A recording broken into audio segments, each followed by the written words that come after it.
Welcome and thank you for joining this session. Today we are going to be interviewing 4-time silver medalist Lex Gillette. Lex is in the Paralympics and is headed to Japan in less than 150 days, and I know he's going for gold. So we will talk to him a bit about that at the end of this interview. But what we really want to do today is talk about and ask Lex to inspire us in healthcare to help make our organizations full of accessibility and to create within them a culture of accessibility. So while many of you probably don't work in healthcare, I do and have all of my life. And so what we're trying to inspire here is to really think about all of the information that is exchanged between us in healthcare, and to think about all of that from a patient. Maybe if you don't work in healthcare, you are a patient of healthcare. And so when we get started talking to Lex, he'll tell us a little bit about why this feels important to him. But before we get started on that, I just wanted to remind everyone that there is a law that requires healthcare and other organizations to ensure that the information that is available to anyone is also available in a format that is usable for those who are low vision, blind, or deaf. So there is a responsibility and a requirement here. And that will be supplemented, expected this summer, that new requirements and new guidance will come out about how we better do that. And so I would just bring to mind for all of you to be prepared and to be thinking about what you need to be doing within your organizations, healthcare or not.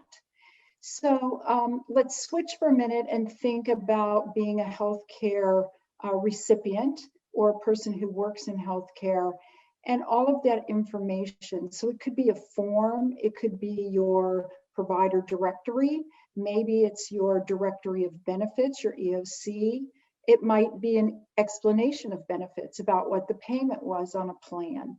It could be a care plan, or it could be chronic disease management information, maybe post-operative or pre-operative instructions, and most certainly maybe physical therapy instructions that have little diagrams about what and how to do it.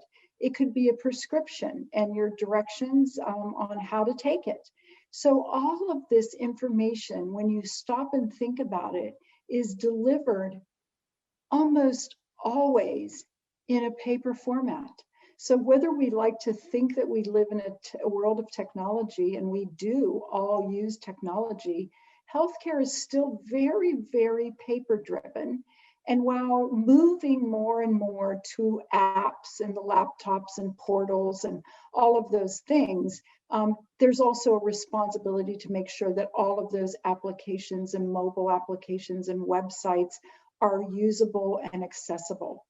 So that's what we're really going to be talking about and getting to Lex.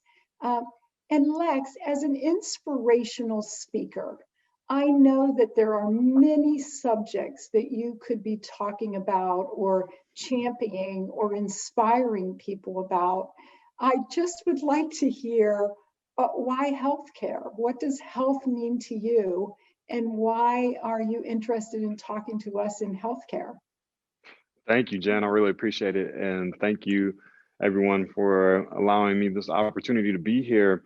I think that healthcare, it is important because as an athlete, my body is one of the most important things, my mind, my body, my health. And so you may not be an athlete, you may not be going to Tokyo or getting on the podium or any of those things. However, health is really important, and it's important to me. I'm very cautious and cognizant about the things that I consume, whether that is food or supplements, etc. And I think that that is important. It should be important for all of us. You may not be an athlete, but you probably have a family, you may have kids, you have a job, you maybe out there just getting in a daily workout here and there. And I believe that health should be a top priority of yours. And that health and wellness certainly plays a big part in healthcare as a whole. So just that overall wellness, I think we all should be concerned about, so that we can live a healthy and energetic lifestyle. It's so true, Lex. I mean, we're not all going to be young forever, right? You won't be able Right. to jump as high as you jumped today someday. But if you take care of yourself now and really do engage and do all the right stuff, then long term, we hope that pays off. Very For good. sure. Love to hear it. Okay, so when you really begin to access healthcare and you start navigating the system, and it's a complicated system, there's no question about that. What seems to be what is that for you? Like, how does it work? And what is the first thing you do? And just chat with us a little bit about how your experience goes and where you get barriers. Yeah, a lot of it starts with, you mentioned earlier about the paperwork. And a lot of that process that's where I start. If I am going to go through let's take your annual physical, for example. You're making sure that everything is good to go from a health standpoint. And for me, it could look like having paperwork where you are filling in your health history. Excuse me. Yeah. So I'm sorry, did I cut you off? No. I was Okay. just saying, oh So yeah. for sure. So just going through that paperwork, going through all of the necessary processes that I need to even get to that place of entering the physical building itself. And going into the actual building is probably one of those places where I'm comfortable. I've been there for a few times, but prior to that, a lot of it is building that relationship. I really don't get much information on say, an insurance's website. A lot of it is word of mouth, talking to friends or people who may have information about, oh, okay, well, you can go to this spot because they seem to have a lot of good accessibility options. They've worked with people who have blindness or visual impairment.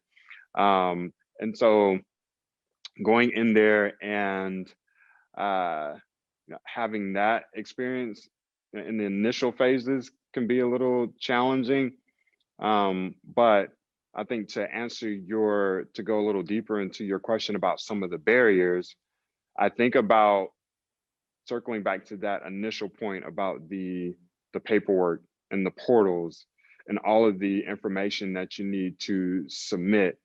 A lot of those things don't come in Braille, which is my preferred communication method. I certainly use audio and technology. However, I use Braille a lot when I was growing up. So that is my preferred method. A lot of those communication, the paperwork and everything, a lot of times it doesn't come in Braille. So now when you think about being in that office building and you're talking to someone who's behind the counter who's assisting you, you may have to deliver that information out loud. Sometimes that desk isn't that far away from the waiting room. So you're sharing this sensitive information about your health. It could be financial information, insurance, and not to say that people in the waiting room may be listening to you, but it's just the fact that you're having to share that sensitive information. So, is there a way that we could have a safe space where you could confidently and safely share that information?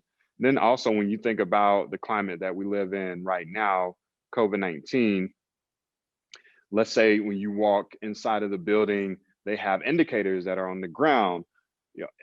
Am I able to identify where to stand to make sure that I'm a safe space from everyone else? And then once I get to the actual counter, I'm standing, let's say 6 feet away from the person, and you're trying to share this information about address, phone, and your immunizations and some of your pre-existing conditions, et cetera? Am I having to share this information 6 feet away and hey, I da, da, da, da, like you're yelling? Yeah. So can we have this safe space where you can take care of a lot of that important documentation that you need to handle when you go inside of the office? Yes. So Lex, you're really talking about the importance of that insurance portal. So you're really talking about finding that provider's office that you need to go to. You're doing it, it sounds like by word of mouth almost now, versus that somehow that directory says, oh, this is accessibility specialist or something like that. And I almost picture you right now standing in a doctor's office like yelling a credit card number or something to get your bill paid, where you're really asking us to make all of that accessible to you before you ever get there, is what Yeah. it sounds like. Can you go online? So I guess a question that would follow for me is just, have you ever had the experience where you're going to a lab or you're going to a doctor's office and your insurance told them and let them know in advance that you are going to be a blind patient? Has that ever, like, have you ever walked in and they go, oh yeah, we're prepared for you? No, a lot of it has been growing up. It was my mom establishing those relationships, and once I was able to handle those things on my own, a lot of it is me maybe calling beforehand or maybe going inside of the office and having to have that conversation with someone. Where it would be so helpful if your insurance carrier knew that about you and was communicating that out on your behalf, and when they were interacting with you knew to do that. I And definitely you're think just, that could be beneficial. yeah, that Sorry would about be that. beneficial. Okay. So that's it's kind of mind-boggling to imagine, because it's hard for all of us. And like you mentioned, the physical part of it, like walking into the building, I struggle myself, like, oh, where am I supposed to be standing? Like, I'm not sure. Oh, are we standing 6 feet apart or not? And you're not able to even see that arrow to be trying to judge that. And I Yeah. know there's a lot of people with blindness that are not comfortable with someone being close in their space or touching them or trying to position them appropriately. So Right. that would be even more uncomfortable in this environment. Okay, so that's it's kind of eye-opening, really. I guess another area, Lex, that would be really important in healthcare would be the pharmacy piece. When you go to the pharmacy or you need to get a prescription, tell me about that experience, and how are you navigating through that? And what are we doing in healthcare that does or does not accommodate you?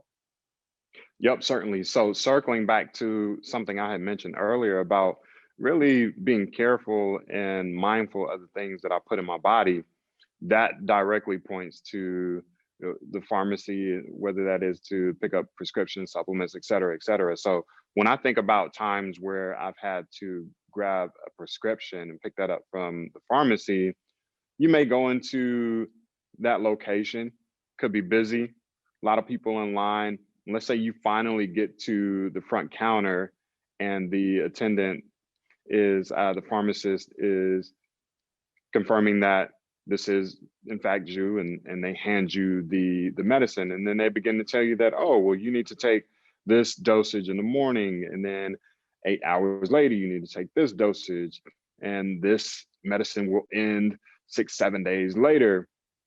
And I always think about when I take that medicine home, there's typically a sheet of paper that is stapled to the bag, and on that bag contains all of the directions, I'm assuming, for that particular medicine. And so, like, how much better would the world be if that information was in Braille, so that I would be able to access that information? And that's not to say that the person inside of the pharmacy is going to give you incorrect information. I think it's just a matter of being able to know for yourself and really confirm that information, and I mean, we're all human beings. We all make mistakes sometimes, right? So being Mhm. able to identify that medicine and know that it is exactly what it is.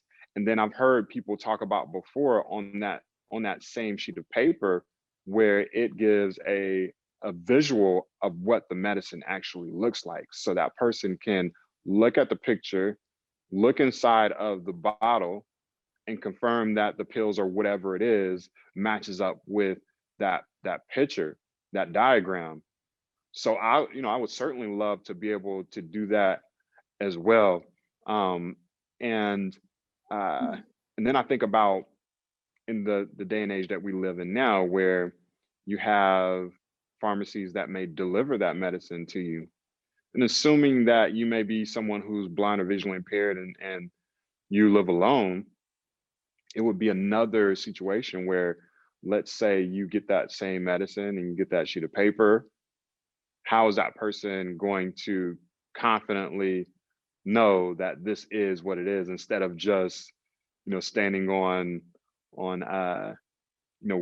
someone is telling you? I think it's a matter of being able to take that information that is being given, being able to read it, to absorb it yourself, and confirm that, hey, this is what it is. This is when I need to take it. This is how I need to take it. And it, Right. at the end of the day, makes me feel safe knowing that, okay, this is exactly what I need. I'm taking the right dosage, and I'm going to be, well in a few days or whatever, Right. So, whatever I the mean, medicine is. this is exactly the point, I think, Lex, is that you want to verify and know and be given the information exactly as I am. I have that confidence. I can read it. I can see what the side effects are. I do verify the size and color of the pill. And you're just saying, I would simply like healthcare to do that same thing for me, which in fact, healthcare is required to do that for you. Yeah. But clearly we're not doing a very good job of it. And then I think to the next, I sort of think, Lex, of seeing you in the line. But imagine if you just had some kind of procedure and you were a bit groggy or whatever, and now you're going to try to remember what he said. Did the Yeah. pharmacist say to take that in the morning with food or with not food, and you can't reread that. Yeah. And you're telling me that there's no label provided to you in Braille. Yeah. So you're counting on going, hey, Mr. Pharmacist, could you read that 6 pages to me while the 8 people behind me wait? I mean, that's sort of what we've relegated it to. Yeah. Yeah. Okay. So, I mean, it's not a pretty picture. It's really not a pretty picture. Yeah. And we can all certainly do better. And I think I have a better sense of why you're inspiring, trying to inspire healthcare to take a look at what is it like to walk through the healthcare experience as a blind person, given what healthcare does for you today in an accessible way. Such a powerful visual, really, that you are painting for us. So we think a lot about, or I do, because I'm trying to change the world a bit here to, as you are, to be accessible and to think when we create something in our organizations, what's the next step to get that to be in an accessible format? If we have a website, what are we doing to be sure that it's in a high quality, accessible format? But in healthcare, honestly, Lex, have you ever had an experience that wasn't a barrier, I guess? I mean, it sounds like a lot of experiences are, the very basic ones, the forms, the instructions, these things are very basic and important to your outcome. But have you ever had the pleasant surprise of going, oh, wow, like this really worked for me? I remember talking to you over the holidays, and you were telling me about a menu at a restaurant that they brought to you in Braille. And I loved what you said. You said, oh, they're not disabling me right now. And so what I'm really hearing you say is we continue to disable you in healthcare. And I guess I would love to hear if there was an experience when the lights went on and went, oh, I don't need to disable Lex right now. I can do something about it. Have you Yeah, had that opportunity or no? yeah. So recently, I purchased this device that is used for recovery. It's basically you would put it in that therapy department, if you will, for athletics or for anyone who needs to utilize the device. And when it arrived, I noticed that it was touchscreen, which of course I can't do anything with that. I didn't have any type of screen reader or anything like that installed into the device. And I knew that it was a very popular product within athletics and recovery and therapy. So I went over to talk to some of our medical professionals, and they were able to. So let me hold on. Let me remember the day exactly, because it blew me away when I walked in and I told them, hey, I have this machine and the updated version is touchscreen. So I'm trying to figure out how in the world am I going to use this. One of the medical professionals walks into his office, comes out with one of the like old school Braille labelers with the circle where you twist it and you press the button and the piece of tape comes out and you peel the back of it off and it's sticky and you can press it on whatever you want to label. So I'm like, Yeah. what in the world? Like, how did you find this? And but what we ended up doing was they actually took some slithers of tape and placed it right below the areas where I needed to touch on the screen. So now I could slide my finger on the device, touch the tape, and press right above it to press the start button or to press the timer button. And I just felt like that was really empowering. And I just want everyone to understand that it could be that simple. This is sometimes, for lack of a better term, sometimes we just got to put our thinking cap on sometimes when you don't have all of the resources available. Sometimes you do have the very items in your office or wherever you are, wherever environment you are, to make an alteration, to make a change so that someone who's blind or visually impaired can begin to operate whatever the machine is or begin to understand whatever the process is that you're wanting them to go through. And I think a lot of this conversation is about, we're certainly in a space where there could be a lot of change, and all of that change isn't going to happen like overnight. But if you go ahead and begin to shift your mindset to thinking about how can I make better accommodations, how can I have a better better accessibility, then I think that's the main thing. And so now, circling back to that machine, I'm able to use that on my own, and hopefully in the future it'll be one of those things where right outside of the box it'll be accessible, and myself and anyone else who lives a similar lifestyle as me will be able to operate that right outside of the box instead of us having to make those alterations. Very nice. I have not seen one of those label makers that you just described in years. I didn't even know they were still around. But that is a really good, you're making a very good point, Lex, is that we all need to think of it and think of it differently, and in the moments make changes. But more than in the moments, when we think about healthcare and the number of aged people that are going to age into Medicare that have low vision, increasing blindness, these are going to be hundreds of thousands of people that we're going to have to accommodate. So we've got to have a systematic way of doing that. I love that you had a good experience. I'm feeling a little better about healthcare, maybe, although I think those guys are dedicated to you. But so we're going to run out of time, and I want to make sure to relieve some time. I know that the audience is interested to hear about your practice and what motivates you from the depths of your soul every day.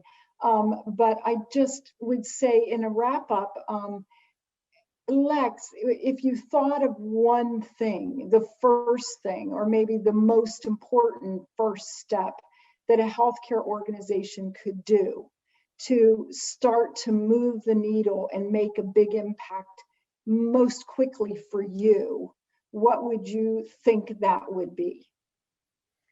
I would say hands down, making sure that all of the communication methods that you use, making sure that they are accessible and you're able to offer that information in many of ways, whether that is Braille, large print, whatever it is. I'm pretty sure Jan, you can speak to a lot of those,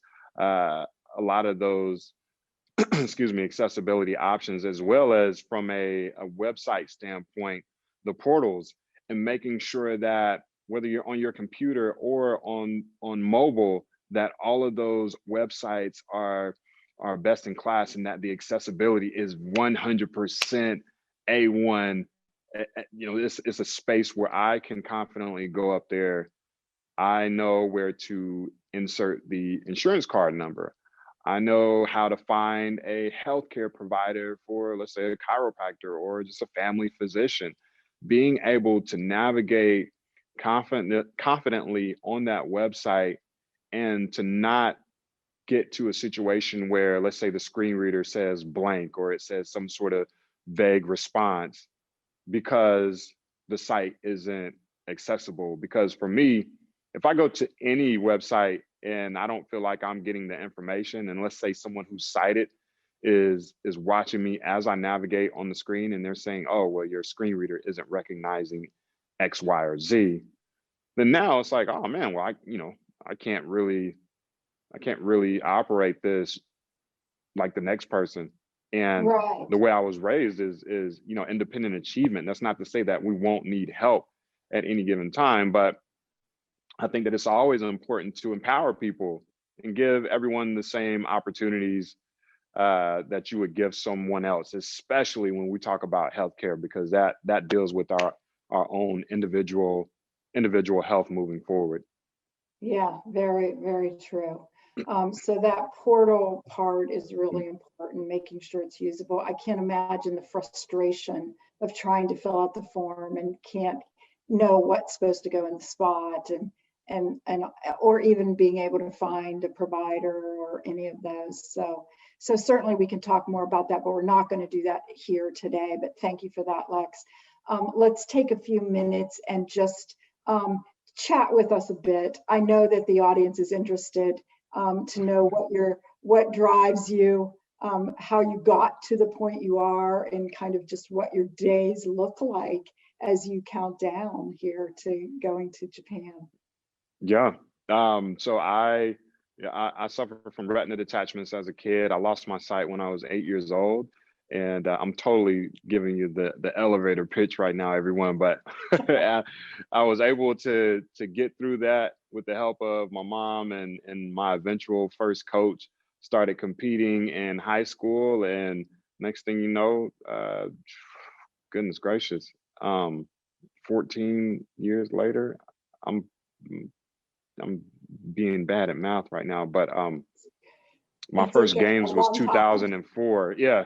So 16 years later, 17 years later now, I have been to 4 games, host of world championships, and just travel the world and really enjoyed myself.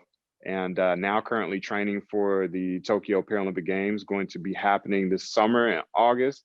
Really excited about that. And I train Monday through Friday, anywhere from 2 to 4 hours a day. And when I'm not training, I'm speaking and relaxing and just enjoying life. But a lot of drive and determination comes from, I've had so many people invest in me. And I always tell people that being an athlete is amazing. I love to compete. I don't expect everyone to be an athlete. I think we all can agree that everyone won't be an athlete, but we all can go for the gold in the arena of life that means the most to us. And all of the skills and qualities and characteristics that I was taught as a child are the same things that each of us can possess and should try to possess to win that gold in whatever area of life that matters the most to you. Thank you, Lex. So thank you so much for sharing with us.